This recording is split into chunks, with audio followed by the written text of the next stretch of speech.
UglyAzzPodcast, Jesse Norman birthday special. The Queen's birthday, Jesse Norman.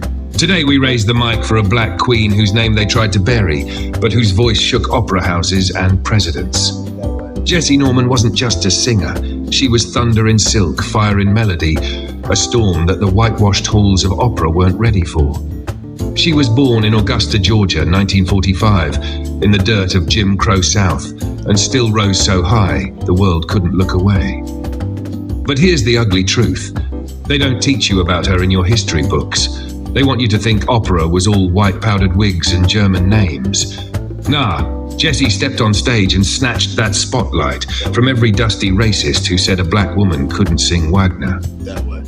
Flame session, roast the whitewash. The industry, the so-called gatekeepers of opera, wanted to erase Jessie Norman, reduce her to a footnote. Nah, she is the headline. They celebrated Pavarotti but whispered Jessie's name like it was optional. Ugly as erasure. The media.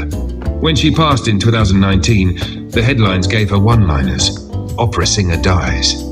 That's it. Where's the damn novels about her breaking racist barriers, teaching, giving back? White media loves to delete black greatness because it makes their fragility crack. The institutions. How many music schools still don't teach Jessie Norman's legacy?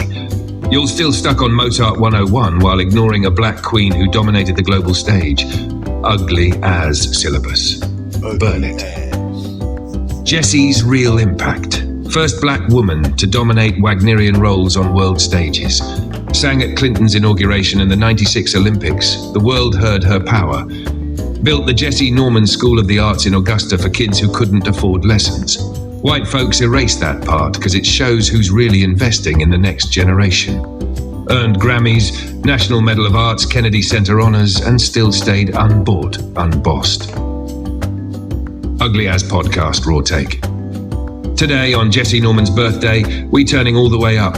We flaming the fake music institutions, the whitewashed media, and every so-called leader who pretends black voices don't belong in their spaces. Jessie's voice cracked glass ceilings and shook walls in Vienna, Paris, New York, places where they didn't even want us in the building. They didn't invite her in. She kicked down the door, set the stage on fire, and said, "This is my house now."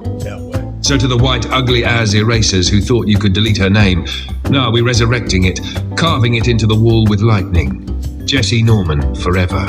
Black history forever. And we're going to keep flaming anybody who tries to erase our queens, our kings, our culture. Ugly As Podcast on Max Heat. This is war energy. Let's go.